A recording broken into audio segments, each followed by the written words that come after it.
하늘은 더 이상 전투기의 전유물이 아니다. 불과 몇 년 전까지만 해도 하늘의 주인은 미군의 스텔스 폭격기였고 일본은 여전히 정밀유도라는 단어에 집착하며 과거의 영광을 되새겼다. 그러나 지금 전장의 상공을 통제하는 것은 거대한 항모도 위성망도 아닌 대한민국의 포병 로켓이다. 천무에서 쏘아 올린 한 발의 로켓이 하늘을 가르고 12개의 눈으로 분리되어 떠오르는 순간 전쟁의 문법은 완전히 뒤집혔다. 포는 더 이상 지상 화력의 상징이 아니라 하늘을 명령하는 지능체가 되었다. 이 변화의 본질은 단순한 기술이 아니다. 그것은 지휘권의 이동이다. 과거의 전장은 상공의 정보를 얻기 위해 미군의 글로벌호크, 일본의 E-767 조기 경보기가 필요했다. 그러나 한국은 그 의존 구조 자체를 무너뜨렸다. 천무에 장착된 배회탄 로켓은 발사 순간 하늘 위에서 정찰하고 판단하며 결정을 내린다. 즉, 한 발의 포탄이 독립된 전투 체계가 되는 것이다. 이는 단순히 효율의 문제가 아니라 지휘 주권의 문제다.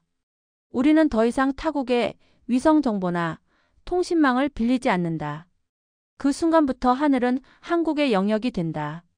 세계는 여전히 이 개념을 이해하지 못하고 있다.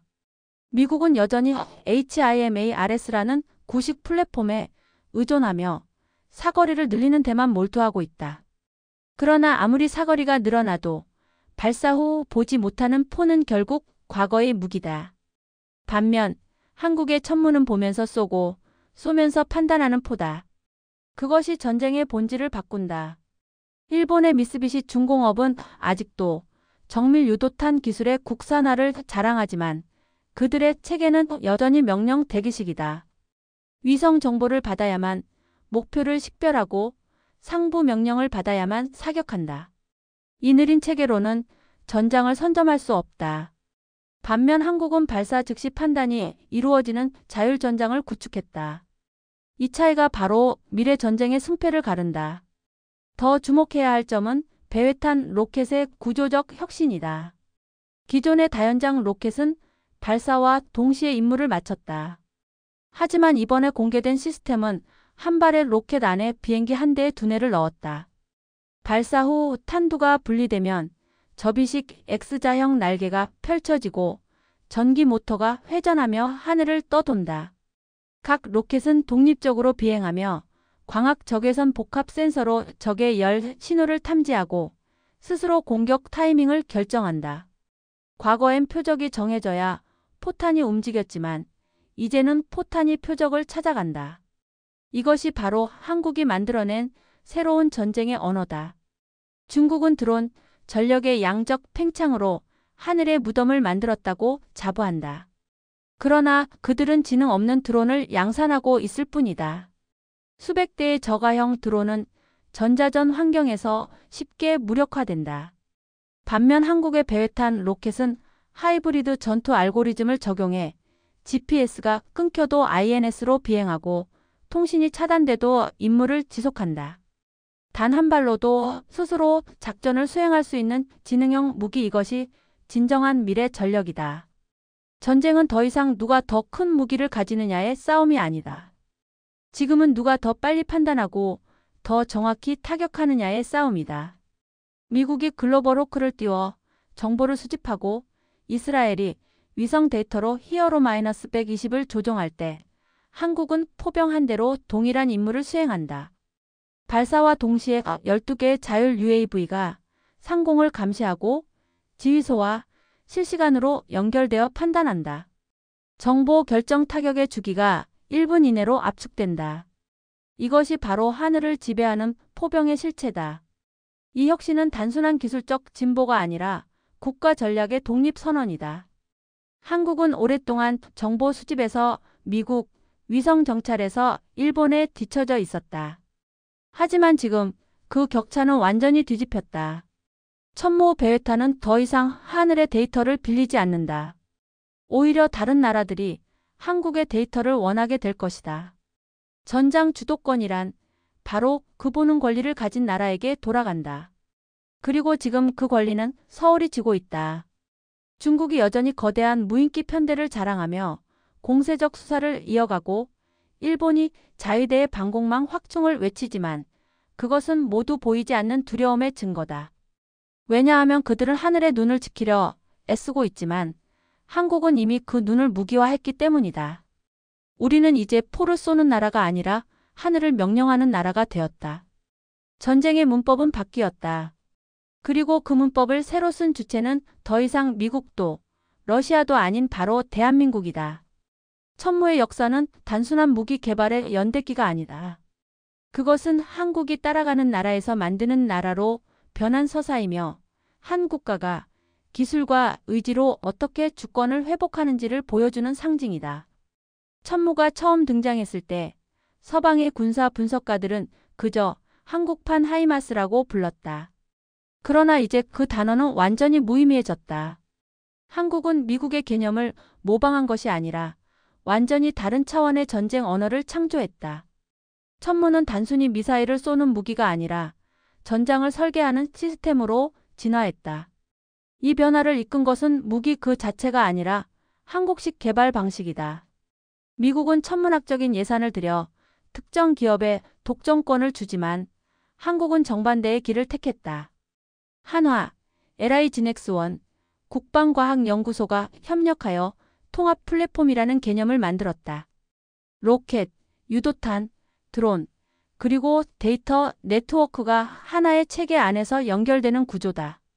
이 체계적 접근은 단순히 기술을 조립하는 수준이 아니라 전투 개념을 산업화한 모델이다.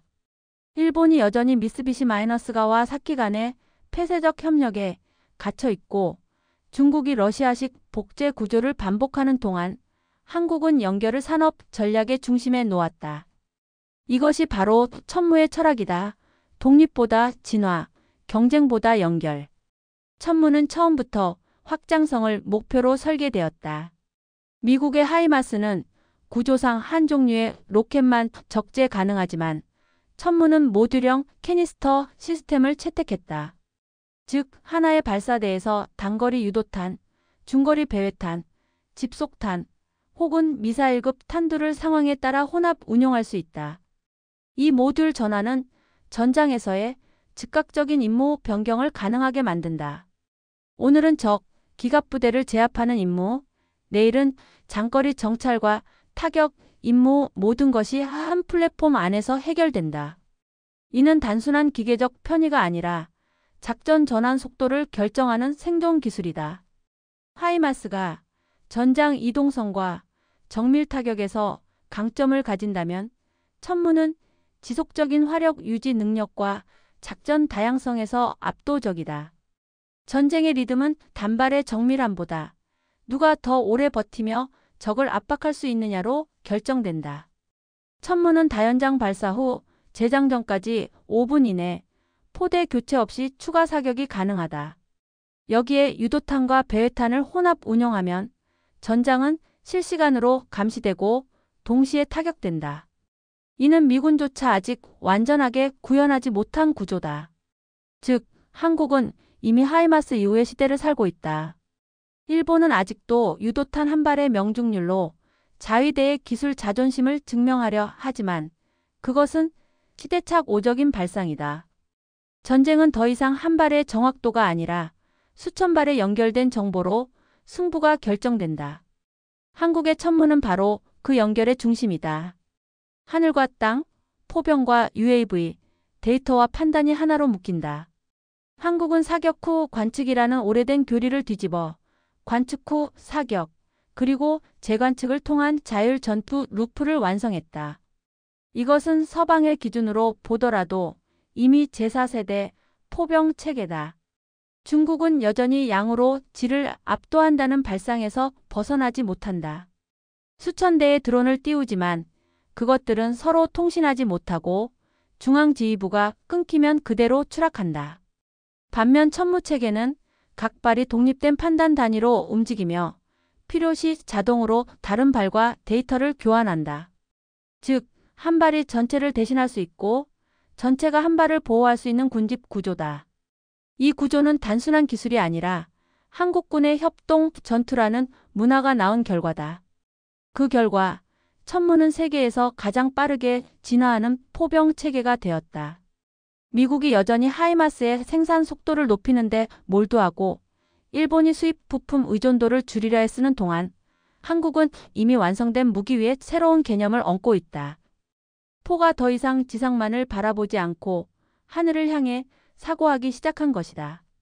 그것이 천무의 진화이며 그 진화의 방향이 바로 하늘의 통제권을 향해 있다. 천무의 12발 동시 투입 개념은 단순한 탄수 증가가 아니다. 그것은 전술적 다층 감시망을 발사대 하나로 구현하는 혁명적 설계다. 한 발의 발사 명령이 떨어지면 그 즉시 12개의 독립적 비행체가 하늘로 뻗어나가며 서로 다른 고도 방향 프로필로 분산한다. 이게 의미하는 바를 숫자로 환원하면 명확해진다. 기존의 단일 정찰 타격 체계가 가질 수 있는 관측축은 많아야 1, 2개였지만 천무의 통합 배회탄은 단번에 12개의 관측축을 생성한다. 이는 정보의 폭과 깊이를 동시에 확장시키는 지능적 관측 포화다. 기술적으로 보면 각 배회탄은 발사체 내에서 견딜 수 있는 초고 충격 조건을 전제한 구조적 설계가 필요하다. 한화가 공개한 설계는 탄두부의 분리 메커니즘과 접이식 X자 날개, 그리고 전기 모터 기반 추진계를 결합한다. 발사 충격이 가해진 직후 탄두는 순식간에 분리되어 회전 운동을 억제한 채 안정적으로 공기 역학적 형상을 전개한다. 이 과정은 소재 공학과 정밀 기계가 결합된 결과다. 일본과 중국의 소규모 드론 기술은 발사 후 전개라는 극한 환경에서 신뢰성을 확보하지 못하는 경우가 많다. 중국은 다수의 플랫폼을 양산하는 데 강점을 보이나 그중 상당수는 발사 충격에 취약해 실제 전장에서는 성능 저하를 겪는다. 반면 한국은 이미 포탄 로켓 분야에서 축적한 충격 흡수와 진동 댐핑 기술을 배회탄 설계에 연결함으로써 발사 존론치 존에서의 신뢰성을 확보했다. 전술적 효용은 크게 세 가지 차원에서 도출된다. 첫째, 동시다발 감시다. 12개의 비행체가 서로를 보완하면서 넓은 지역을 커버하면 은밀히 이동하는 차량 열, 이동식 발사 대티엘, 소형 통신 중계 등을 조기에 탐지할 수 있다. 둘째, 우선순위 표적 선정이다. 복수의 센서 PDU-I 알라이다 혹은 신호정보 SIGINT가 통합되면 자동 분류 알고리즘이 우선 타깃을 제한한다. 지휘관은 수많은 화력 옵션 가운데 신속히 결정을 내릴 수 있고 이는 전투 사이클을 획기적으로 단축시킨다. 셋째, 동시 타격 및 압박이다. 하나의 발사로 동시다발적으로 여러 방향에서 압박을 주면 적의 방어 자원은 분산되고 심리적 마찰이 발생한다. 이론적으로는 정보 결정 타격의 루프가 발사 한 번으로 완결되며 이는 전장 주도권을 갖는 각각의 작은 승리들을 연쇄적으로 만들어낸다. 서구의 동급 체계와 비교하면 한국의 설계는 병렬성과 대량 투입에서 독보적이다. 미군 이스라엘의 로이터링 뮤니션의 그리핀 히로-120은 높은 정밀도와 긴 채공 시간을 자랑하지만 주로 단수 또는 소수의 플랫폼으로 정교한 표적을 제거하는 데 최적화되어 있다. 그들은 퀄리티 우선 퀄러티 마이너스 퍼스트 전략을 택한다. 반면 천무연계 배회탄은 퀀티티와 네트워크를 중시한다. 같은 전력으로 더 많은 감시축을 만들고 수많은 표적을 동시에 압박함으로써 전장의 물리적, 정보적 환경을 변화시킨다. 이는 가격 전략과도 연결된다. 국내 단가가 30, 50, 100만 원, 3천만, 5천만 원 수준으로 알려지면 대량 투입이 가능한 경제성은 전술적 선택지 자체를 바꾼다. 서방의 고가 체계는 단발의 정밀성으로 승부한다면 한국은 다수의 눈으로 전장을 쓰는 전략을 제시한다. 운용 관점에서 또 하나 주목해야 할 점은 분산, 자율협업 디스트리뷰터드, 오타너머스 컬래버레이션이다. 12개의 유닛은 단순히 병렬로 비행하는 것이 아니라 서로 데이터를 교환하고 임무를 분담한다. 예를 들어 하나의 유닛이 적의 전자전 ECM 활동을 감지하면 그 신호는 즉시 다른 유닛으로 전파되어 해당 구역의 비행 프로필을 변경하게 된다. 이는 단일 플랫폼이 잼되었을 때 전체 임무가 실패하는 중국형 드론 군단과는 근본적으로 다른 접근이다. 한국의 배치 방식은 한 발의 실패가 전체를 무너뜨리지 않는 보궐령 리질리언스를 내재화했다.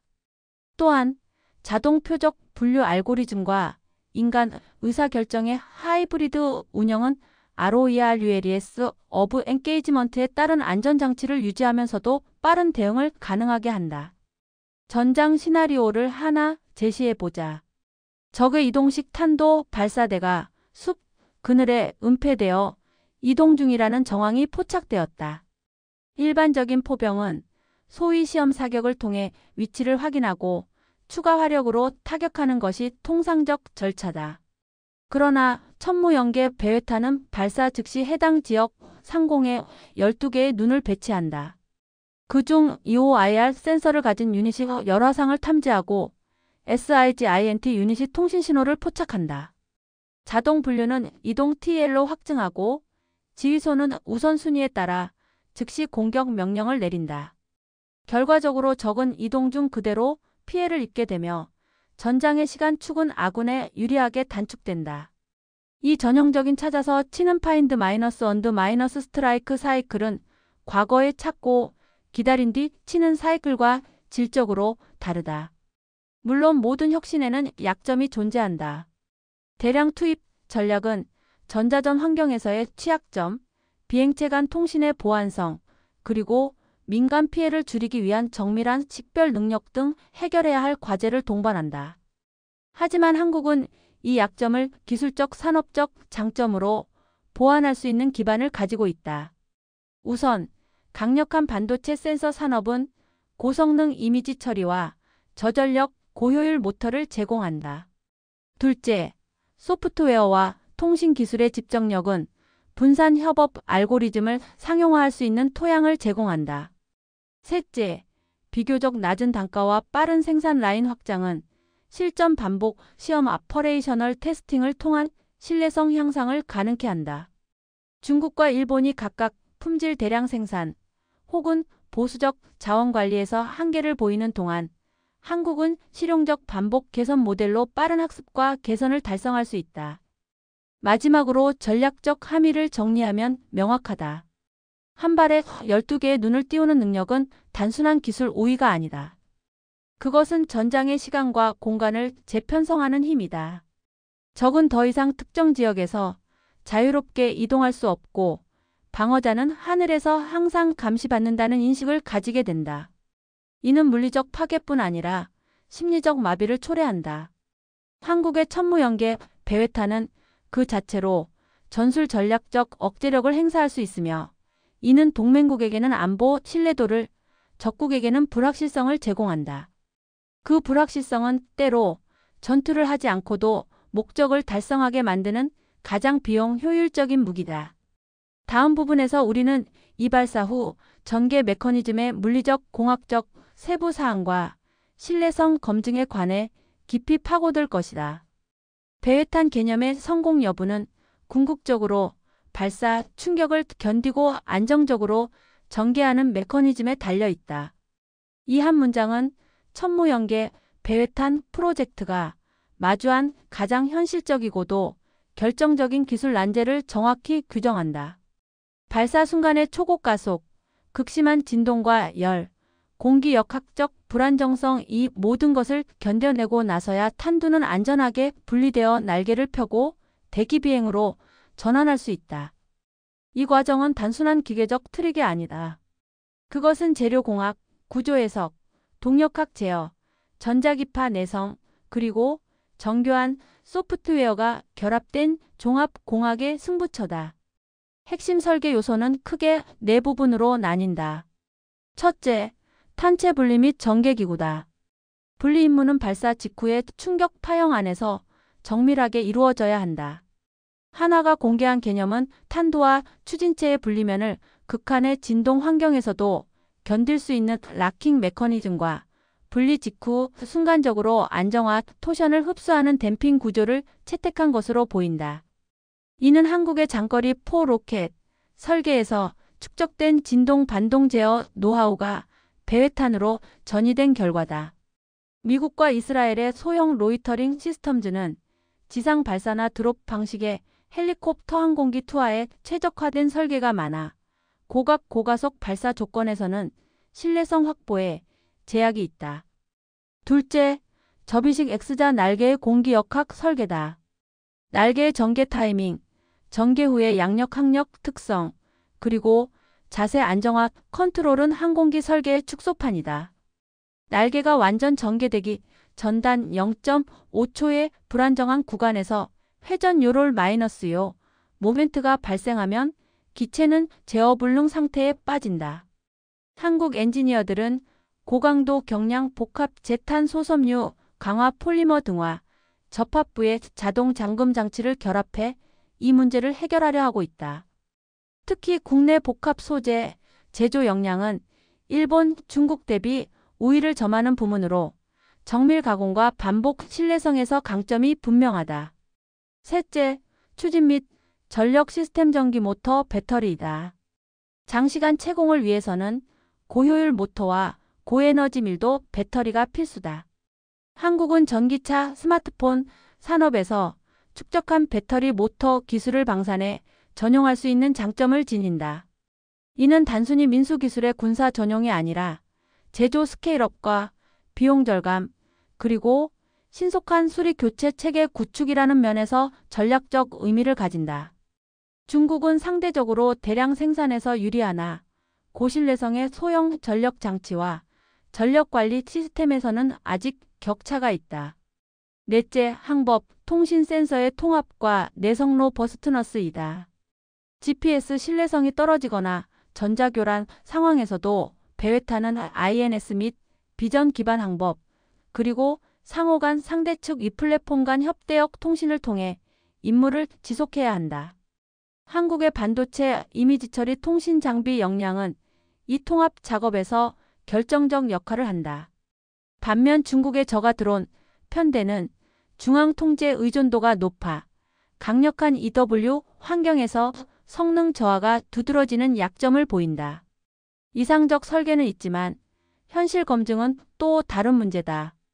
발사 충격 흡수, 분리 신뢰성, 날개 전개 신속성, 전개 후 자세 안정화, 모터 시동 배터리 전력 관리, 센서 초기화 후 즉시 탐지 성능, 항법, 전이 트랜지션 과정에서의 에러 허용 범위 등 수많은 소소한 실패 가능성이 존재한다. 그래서 공학적 신뢰성은 설계 단계에서의 계산 시뮬레이션뿐 아니라 실제 조건에서의 반복적 발사 시험을 통해 확보되어야 한다. 한국은 이 점에서도 우위를 가질 수 있다. 빠른 생산과 저비용 단가를 바탕으로 다회 시험을 감행하고 실전 배치 전 반복 데이터를 축적해 실전 신뢰성을 만들어낼 수 있다는 점은 미국, 일본, 중국과의 경쟁에서 결정적 차별점이다.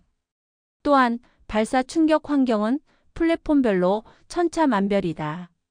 천무의 고각, 저각, 혼합 발사 능력은 그 자체로 추가적인 기술 난제를 제공한다. 고각 발사 시 탄두의 초기 조건은 공기 밀도, 풍속 발사 각도에 큰 영향을 받는다. 이를 극복하려면 날개 구조의 전개 메커니즘이 발사 조건별로 적응할 수 있어야 한다. 한국은 센서 융복합과 제어 알고리즘을 통해 이 적응력을 확보하려는 설계 방향을 택하고 있다. 요약하면 하드웨어의 견고함과 소프트웨어의 유연성이 동시에 요구되는 셈이다. 정책적, 전략적 관점에서도 기술적 완성은 곧 신뢰성이다. 무기체계 수출을 논할 때 상대국은 성능뿐 아니라 신뢰성과 유지관리 용이성을 본다. 천무연계, 배회탄의 설계 철학은 바로 이 두 가지를 겨냥한다. 낮은 단가로 다수 투입이 가능하고 민수 기반 공급망을 통해 부품 조달이 쉬우며 국내 생산 라인으로 빠르게 증설할 수 있다는 점은 구매국에게 매력적이다. 이 점에서 한국은 단순한 무기 판매자가 아니라 전투 능력의 즉시 증강자로 자리매김할 수 있다. 마지막으로 기술적 심장은 곧 시간을 달리는 모델이다. 설계의 완성도는 시험의 반복으로만 입증된다. HANWHA가 제시한 2028년 목표는 야심적이지만 현실적이다. 핵심은 몇 번의 실패를 용인하며 고속으로 개선하는 가다. 한국의 제조 IT 생태계는 이 점에서 유리하다. 대량 생산을 전제로 한 설계 반복은 신뢰성 문제를 단기간 내에 해결할 수 있는 실행력을 의미한다. 엔지니어링의 승부는 결국 실전에서의 반복 검증이다. 사거리는 전통적으로 무기체계의 위력을 규정짓는 가장 직관적인 지표였다. 그러나 이제 우리는 범위를 단순한 거리로만 보지 않는다. 사거리는 곧 정보의 시간, 반응의 여유, 그리고 적의 의사 결정권을 갉아먹는 능력이다.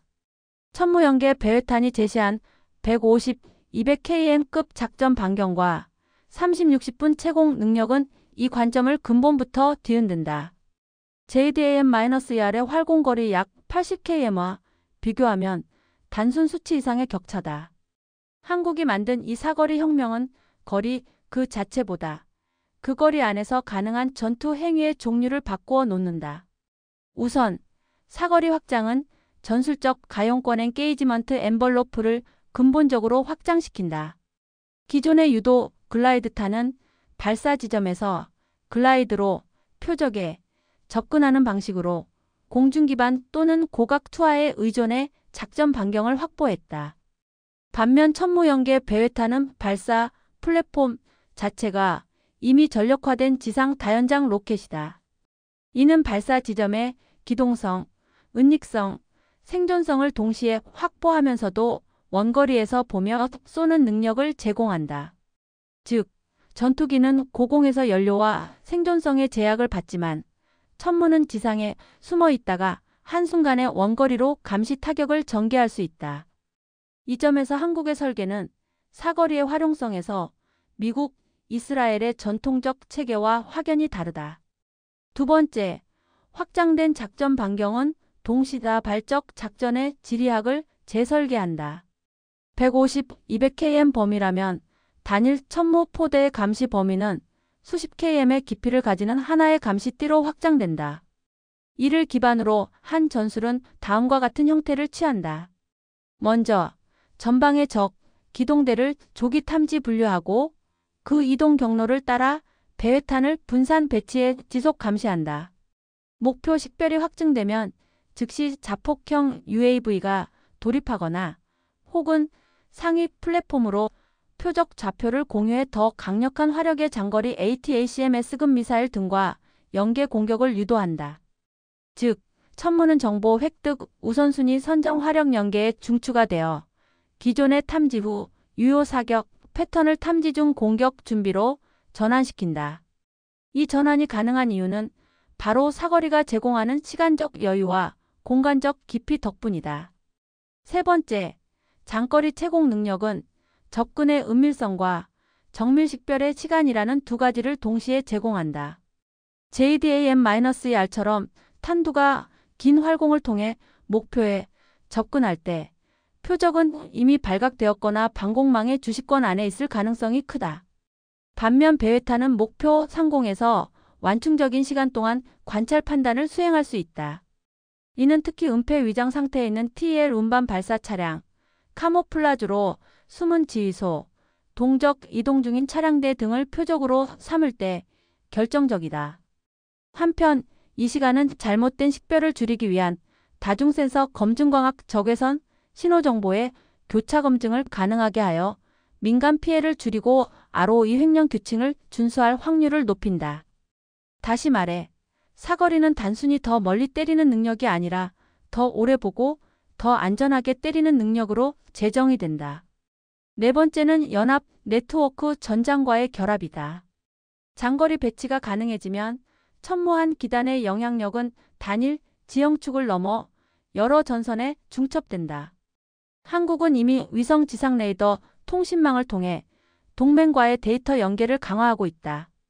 배회탄의 작전 반경은 이러한 시사IGV 통제 통신 컴퓨터 정보 네트워크와 결합될 때 시너지를 발휘한다. 예컨대 한 발의 배회탄이 발견한 목표는 자동으로 연합 네트워크에 경보를 송출하고 인접 플랫폼 인기 탄도탄 전자전 자산 등과 즉시 교차, 큐교차 표적 지시를 공유한다. 이는 전장 전체의 탐지 마이너스 교전 시간을 비약적으로 줄이며 방어 쪽의 공간을 극적으로 축소시킨다. 결과적으로 사거리는 국지전에서 지역 전체의 접근성을 재설정하는 수단이 된다. 다만 확장된 사거리가 가져오는 도전도 명확하다. 첫째, 통신 대역폭, 지열 레이턴시의 문제다. 모든 배회탄이 원거리에서 실시간 고해상도 영상을 송신하려면 안정적인 통신망과 저지연 연결이 필수다. 한국은 오직 위성통신, 소형 위성 LEO 연계 기술에서 민간 주도의 강점을 가진다. 이러한 민수 기술을 군수에 신속히 전용함으로써 통신 문제를 기술적으로 보완할 수 있는 여지가 크다. 둘째, 전자전 EW 환경에서의 항법, 통신 보궐력이다. GPS 스푸핑 재밍에 대한 대비책으로 INS와 비전 기반 항법, 상호 플랫폼 상대 위치 정보를 결합하는 다중항법 체계가 요구된다. 한국의 반도체 센서, AI 역량은 이러한 멀티모달 항법의 상용화를 앞당길 수 있다. 셋째, 법적 정책적 제약이다. 사거리 확대는 국제 규범과 정치적 민감성을 수반한다. 일부 국가들은 장거리 정밀 타격 능력을 억제하려는 규범적 압력을 행사할 수 있다. 한국은 이를 외교 법무적 포석과 병행하여 투명한 수출 관리와 사용 규칙 ROI 제시로 대응해야 한다. 결국 사거리의 혁명은 기술적 성취만으로 완성되는 것이 아니다. 그것은 산업 경쟁력, 통신 인프라, 항법, 전자전 기술, 그리고 외교적 신뢰가 결합할 때 비로소 전술적, 전략적 우위로 전환된다. 이 모든 조건을 종합적으로 갖춘 국가는 아직 많지 않다. 미국은 전통적으로 장거리 정밀 타격에서 우위를 지녔지만 운영의 민첩성과 발사, 플랫폼의 기동성 측면에서는 한계를 보인다. 중국은 숫자로 밀어붙이는 전략으로 대응하지만 고신뢰성 저지연, 네트워크와 정교한 항법, 시스템의 수준에서 한국과 격차를 보이는 경우가 있다. 일본은 기술적 완성도는 높지만 생산 납기 유연성 면에서 제약이 있다. 반면 한국은 민수기술의 군수 전용, 빠른 생산 테스트 개선 사이클, 그리고 플랫폼 통합 능력을 통해 이 사거리 혁명을 실전에서 구현해낼 준비가 되어 있다. 사거리의 확장은 전술 지도를 다시 그린다. 누가 더 멀리 보느냐가 아니라 누가 더 멀리 판단할 시간을 가지고 있느냐가 승부를 좌우한다. 한국은 그 판단 시간을 확보할 수 있는 위치에 섰고 그로 인해 전장의 주도권을 새롭게 설계할 수 있는 능력을 얻는다. 그렇기 때문에 이 사거리의 혁신은 단순한 무기 성능의 진화가 아니라 전략적 주권의 확장을 의미한다. 사거리 혁명이 시간을 벌어주었다면 그 다음은 그 시간 안에서 무엇을 보느냐와 어떻게 해석하느냐의 문제다. 천무연계 배회탄이 제공하는 150, 200km의 작전 반경과 30, 60분의 채공 시간은 단지 물리적 여유를 주는 것이 아니다. 그것은 전장을 촘촘하게 재편성할 수 있는 관찰의 밀도를 제공한다. 한 발이 띄우는 12개의 눈은 단순한 숫자의 나열이 아니다. 그것은 공간을 계층화하고 시간축을 촘촘히 재단하며 적의 행동 패턴을 미리 읽을 수 있는 능력을 만든다. 이 능력은 결국 누가 먼저 정보의 의미를 만들어 내느냐에 따라 전투의 승패를 가른다. 우선 실시간 정찰일 -타임 ISR의 본질을 재정의해야 한다. 기존의 ISR은 센서가 정보를 수집하고 그 데이터가 가공되어 지휘부로 올라가며 사람이 판단을 내리고 명령을 하다라는 일련의 연속적 단계였다.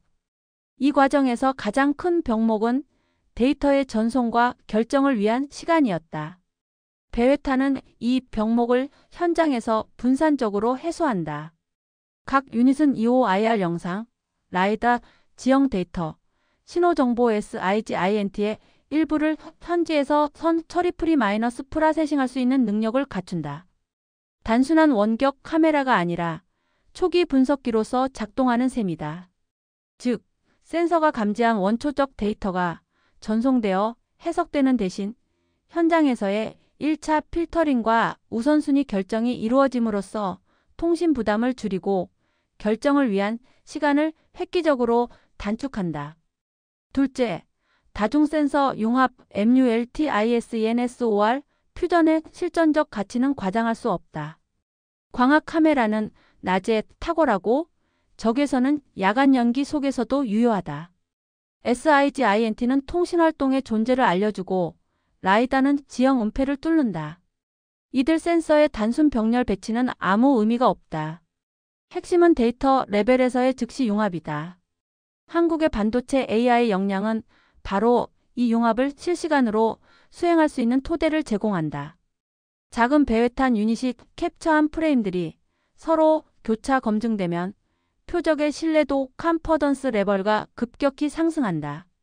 예컨대 한 유닛이 차량 열감열 영상을 감지하고 다른 유닛이 해당 좌표에서 통신 신호를 포착하면 사람의 판단 없이도 시스템은 고신뢰 표적으로 자동 태깅할 수 있다.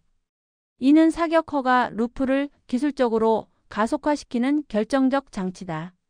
셋째, 실시간 식별일 마이너스 타임 아이덴터퍼케이션은 RO 이교 정규칙과 윤리적 기준을 동시에 만족시켜야 한다. 민간 피해 방지, 전시국제법 준수는 단순한 문서적 요구가 아니다. 장거리 장시간 감시 중에 오탄 폴스 파저티브를 줄이는 능력은 전술적 가치와 정치적 정당성을 동시에 제공한다. 천무연계 체계는 다중센서 기반의 교차 검증, 패턴 인식 기반의 행동 식별에 차량이 군수 보급을 위해 정박한 패턴인지, 민간 민수 이동인지 식별, 그리고 시간 누적에 동일 좌표에서 반복적으로 관측할 경우 위험도 상승 등으로 오탐 확률을 낮춘다. 이 점에서 한국의 AI 영상 처리 기술과 축적된 데이터셋은 실전에서는 곧바로 경쟁 우위로 이어진다. 넷째, 실시간 정찰은 단순 관측을 넘어 의미 창출 미닝 마이너스 메이킹의 문제다. 전장은 잡음 노이즈로 가득하다. 유효한 신호를 선택하고 그것의 전술적, 전략적 의미를 추론하는 과정은 고도의 판단력이다. 한국의 배회탄 네트워크는 분산 추론 디스트리벼터드 인퍼런스 구조를 채택한다. 이 구조는 단일 센서의 탐지 이벤트를 전체 네트워크와 교차 참조하여 자동으로 컨텍스트를 부여한다. 예컨대 숲속에서 불특정 다수의 열 신호가 감지될 때 그 자체만으로는 공격 판단이 어렵다. 그러나 인근에서 일정 패턴의 통신이 포착되고 주변 지형에 최근 차량 이동의 흔적이 관측되면 분산 추론은 이동식 발사 DTEL의 가능성을 높은 확률로 제시한다. 이러한 문맥 기반 식별은 단순한 센서 데이터의 합을 넘어서는 전략적 가치를 제공한다. 다섯째, 정보의 실시간성이 확보되면 그 다음은 속도 있는 지휘 체계의 문제다. 한국은 이 부분에서 조직적 유연성을 갖추고 있다.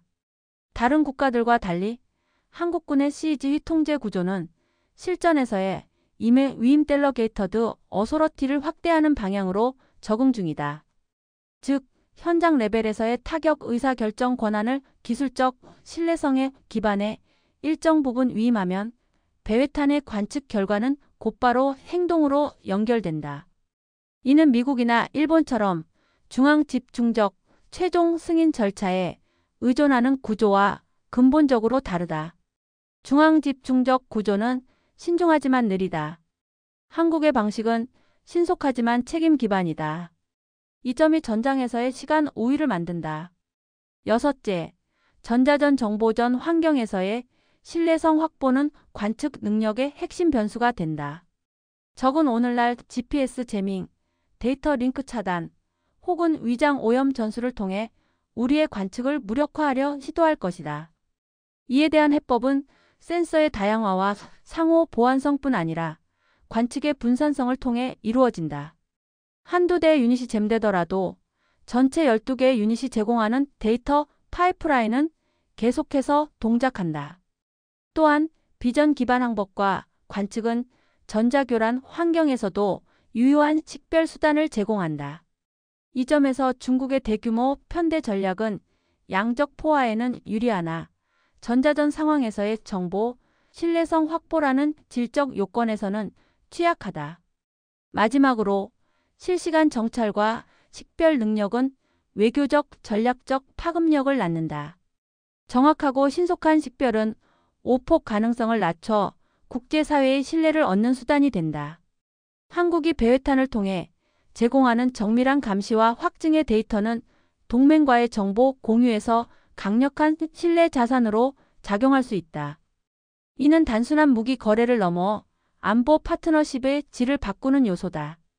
반면 중국식 무기 수출이 때로는 검증되지 않은 정보와 결합되어 정치적 리스크를 낳는 반면 한국은 데이터의 신뢰성으로 시장을 설득할 수 있다. 전장의 눈은 이제 물리적 파괴의 전초가 아니라 전투 의사결정의 원천이다. 천무연계 배회탄이 제공하는 실시간 정찰 식별 능력은 적의 은폐를 허무는 도구이며 우리에게는 초단위의 판단 우위를 제공하는 핵심 역량이다.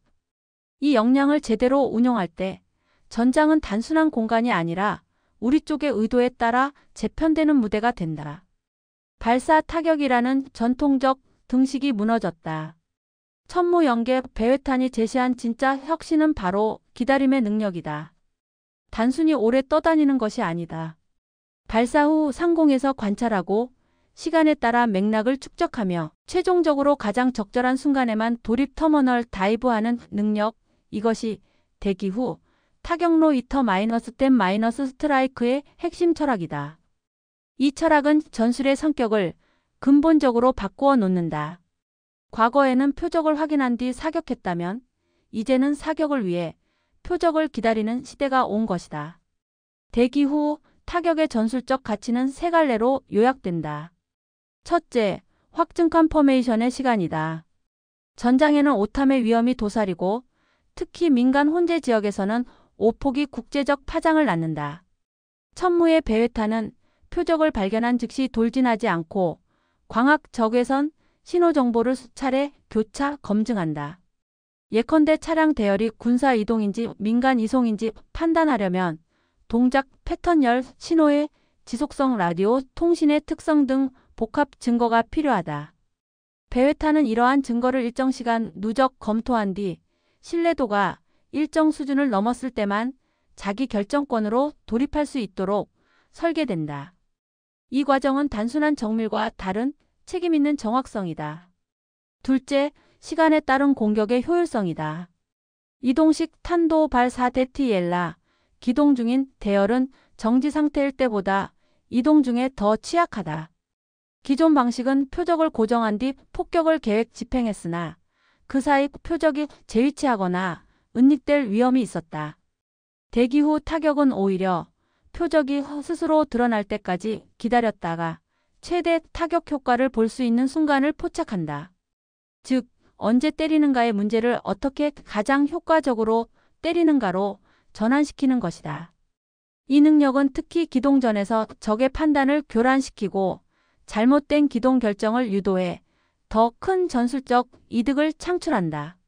셋째, 심리적 전략적 억제력이다. 하늘에 12개의 눈이 언제든지 내려 꽂힐 수 있다는 사실 자체가 적의 의사결정을 마비시킨다. 지속 감시 상태에서 적은 언제 공격받을지 모른다는 불확실성에 갇히며 이는 부대의 활동 반경을 축소하고 기민한 대응 대신 과잉 안전조치를 선택하게 만든다. 전장의 시간은 상대에게 불리하게 흘러가고 이는 물리적 타격 없이도 전략적 성과를 얻는 수단이 된다.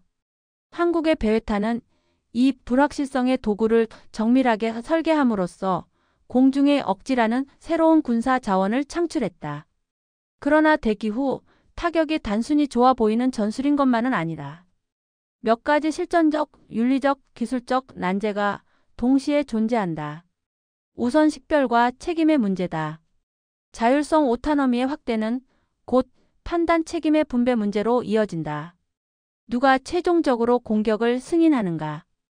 시스템이 자체적으로 판단하여 돌입할 때 이후 발생하는 피해에 대한 책임은 제조자, 운영자 혹은 정치적 의사결정자 중 누구에게 귀속되는가? 한국은 이 문제를 기술 법률, 운용, 규범의 3중 안전장치로 접근해야 한다.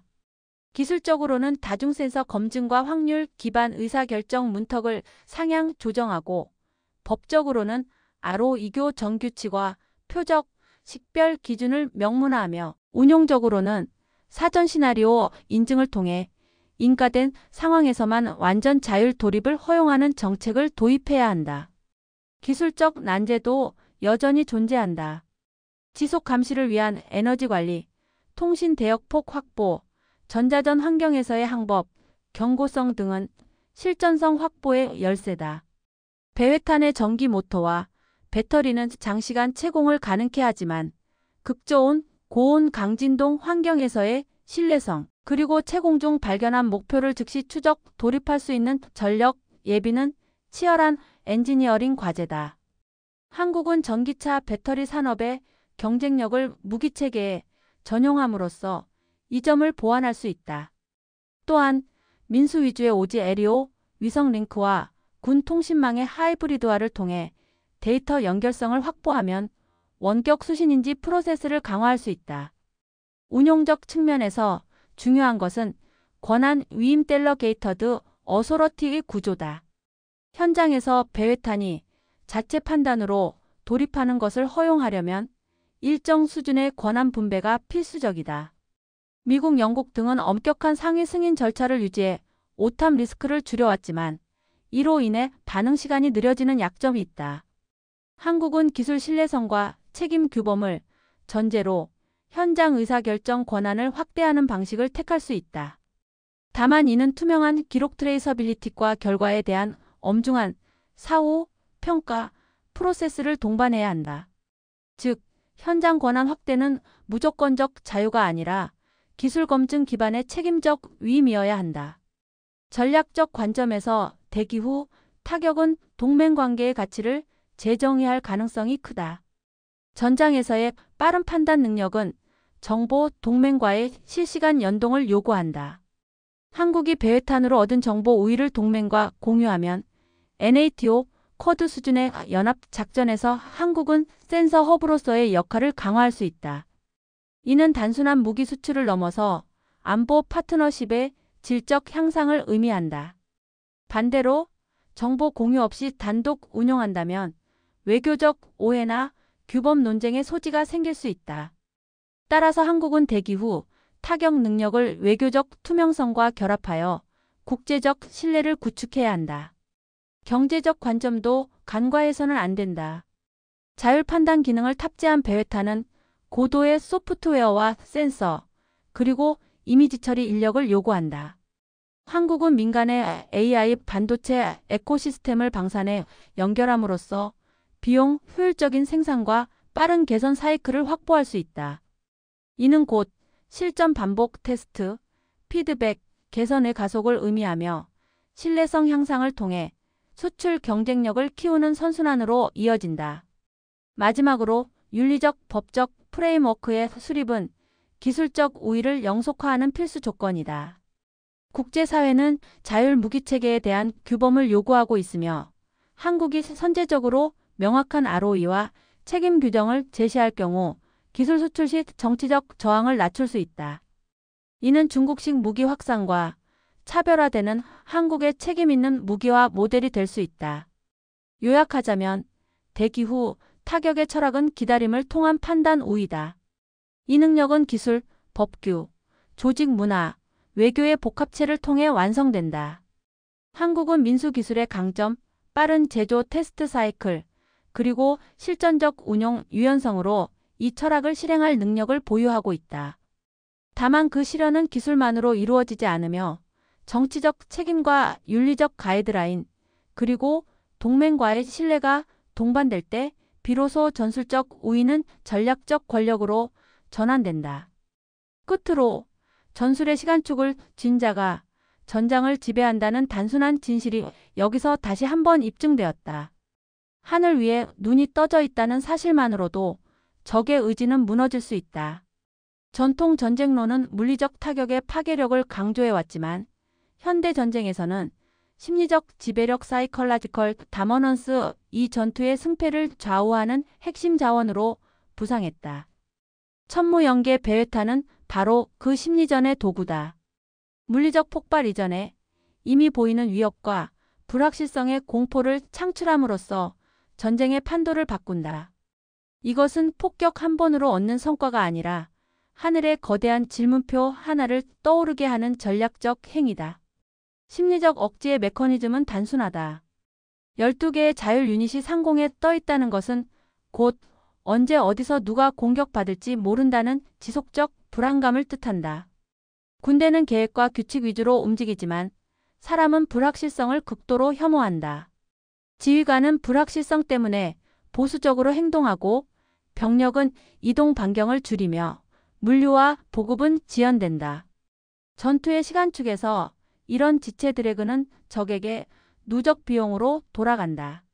한국이 만든 베웨타는 단순한 폭발기가 아니라 상공에 걸어둔 시계 CHRONOMETR이며 그 시계는 적의 모든 선택을 느리게 만든다. 실전 사례를 가정해보자. 적이 야간에 차량 대여를 움직여 보급을 시도한다고 가정하면 기존의 상황에서는 소규모 정찰으로 확인 후 대응을 준비해야 했다. 그러나 베웨탄이 상공을 떠돌면 그 대열은 언제든 표적이 될 수 있다는 인식하에 속도를 줄이고 경로를 변경하거나 은닉을 시도한다. 이 과정에서 원래의 작전은 실패하거나 지연되며 방어 측은 상대의 움직임을 더 쉽게 예측하고 유인할 수 있다. 즉, 물리적 교전 없이도 상대의 의도와 기동을 약화시키는 무혈 승리가 가능해진다. 중요한 것은 이 심리전 효과가 누적적이고 확장적이라는 점이다. 한 번의 배치가 지역에서 지속적으로 반복되면 적의 운영 패턴 자체가 바뀌게 된다. 전선에선 더 많은 분산과 더 빈번한 은폐가 나타나고 이는 병참 유지 보수 사기 등에 중대한 부담을 가한다. 이러한 누적적 부담은 전투력의 실질적 감소로 연결되며 전쟁 수행 능력의 장기적 약화로 이어진다.